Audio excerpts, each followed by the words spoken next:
Hey guys, welcome back to the channel. आज हम लोग बात करने वाले हैं सोलो लेवलिंग के सेकंड एपिसोड के बारे में। एपिसोड की शुरुआत होती है वही डंजन से। वो लोग अभी भी फंसे हुए और सोच रहे हैं कि कैसे वहां से निकला जाए। तभी हमें नैरेटर बताते हैं कि जिन लोगों का भी अवेकनिंग होता है वो एक ही बार होता है ज्यादातर टाइम, और अवेकनिंग के बाद कभी भी पावर का ज्यादा डिफरेंस नहीं आता। वो लोग ट्रेन करके और वेपन्स अपग्रेड करके कुछ ज्यादा पावरफुल मॉन्स्टर्स को हरा सकते हैं, लेकिन उससे बहुत ज्यादा कुछ फर्क कभी नहीं पड़ता। मेन स्टोरी में वापस आते हैं और वो हंटर्स का स्क्वाड का जो लीडर था वो जिन्वू को शुक्रिया कहता है, क्योंकि अगर जिन्वू ना होता तो जो भी बचे कुचे लोग हैं वो भी नहीं बचते। तभी जिन्वू का ध्यान जाता है लीडर के बाएं हाथ की तरफ जो कि कट चुका था। ब्लड फ्लो को रोकने के लिए, मतलब ब्लड लॉस रोकने के लिए जिन्वू उस लीडर का हाथ बांध देता है। हालांकि जूही थी वहां पे, जो कि एक बी रैंक की हीलर थी, वो बचा सकती थी, लेकिन इस समय जूही का मेंटल ब्रेकडाउन ऐसा हो चुका है वो कुछ कर ही नहीं पाती है। लीडर और जिनवू सोच रहे थे कि यहाँ से कैसे निकला जाए। तभी एक हंटर जिसको अल्टीमेट स्पीड का कुछ तो अवेकनिंग मिला था, पावर मिला था, तो वो सोचता है कि वो यहाँ से भाग के निकल सकता है, क्योंकि उसकी स्पीड के ऊपर उसका काफी ज्यादा भरोसा था। वो जैसे ही भागना स्टार्ट करता है उसी समय फिर से वो थ्रोन वाला, मतलब कि सिंहासन वाला स्टैचू फिर से एक बार लेजर मारता है और वो आदमी पूरा भस्म हो जाता है। बस दोनों पैर के छोटे छोटे टुकड़े ऐसे गिरते हैं नीचे, बाकी पूरा आदमी गायब, जल के राख हो चुका है पूरा आदमी।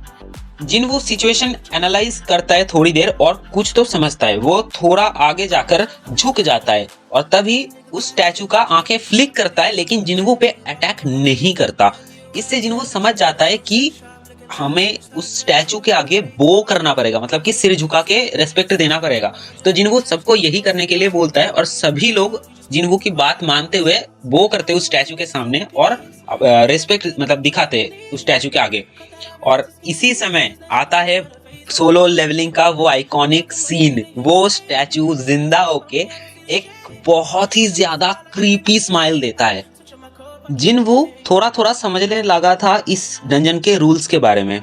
जिन्वू बोलता है सेकेंड रूल के लिए हम लोगों को गॉड को प्रेज करना पड़ेगा, मतलब कि गॉड की प्रशंसा करनी पड़ेगी। मतलब ऐसा समझ लो कि प्रेयर टाइप का करना पड़ेगा। हंटर्स के ग्रुप में से एक हंटर बोलता है उसे गॉड को, मतलब गॉड के लिए प्रे करना आता है उसे।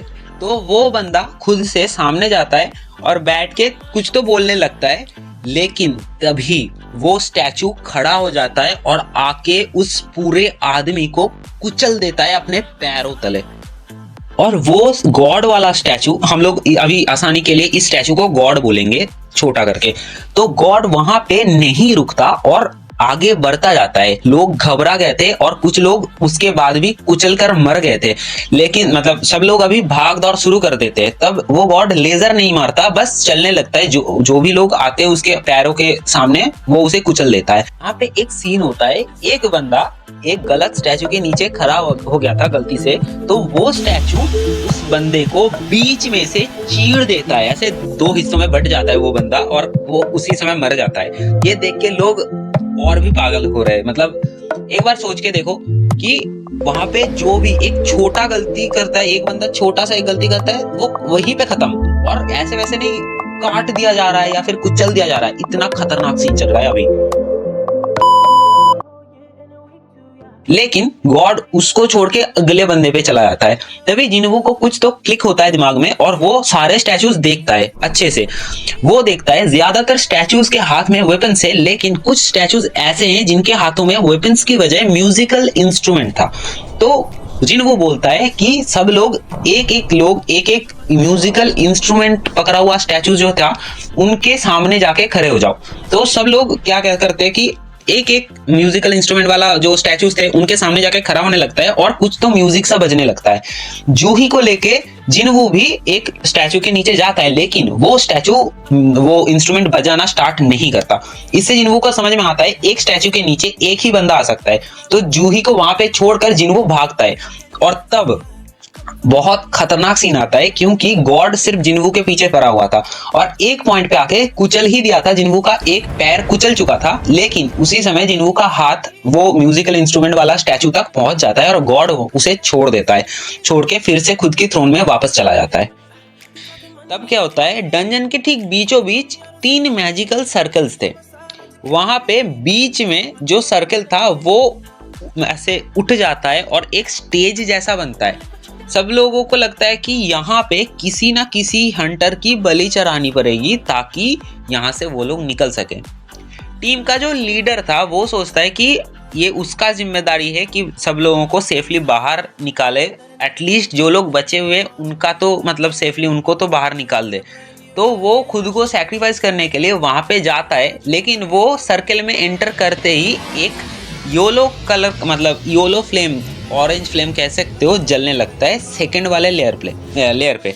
तो वो देख के जिनवू कहता है बाकी सभी लोगों को लेके जाने के लिए, और दो बंदा जिनवू को भी वहाँ पे लेके जाता है।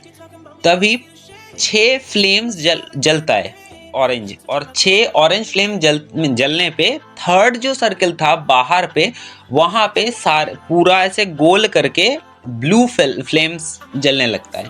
सॉरी यहाँ पे थोड़ा फंबल कर रहा हूँ मैं, ये फ्लेम ब्लू ऑरेंज यहाँ पे, इसके लिए माफ कर देना। जिनवू एक स्टैचू की तरफ देखता है और वो स्टैचू फ्रीज हो जाता है, और उसी समय जो ब्लू फ्लेम्स था राउंड सा, उसमें से एक फ्लेम बुझ जाता है। जिनवू को तब जाके समझ आता है पूरा खेल। यहाँ पे जिनवू को गॉड के ऊपर मतलब सभी हंटर्स को गॉड के ऊपर बिलीव रखते हुए उन स्टैचूज को देखते रहना पड़ेगा ताकि वो स्टैचूज फ्रीज रहे, और जब सभी के सभी ब्लू फ्लेम्स बुझ जाएंगे तब वो लोग यहाँ से निकल सकते हैं सेफली। यही चीज जिनवू सबको एक्सप्लेन करता है, लेकिन एक हंटर को मतलब थोड़ा ज्यादा ही जल्दी था, वो मतलब इतना डर चुका था वो रहना ही नहीं चाहता। वो सीधा भाग के निकल जाता है। बचते हैं 5 हंटर्स। जिनवू बोलता है देखो ये टफ तो है लेकिन हम कर सकते हैं।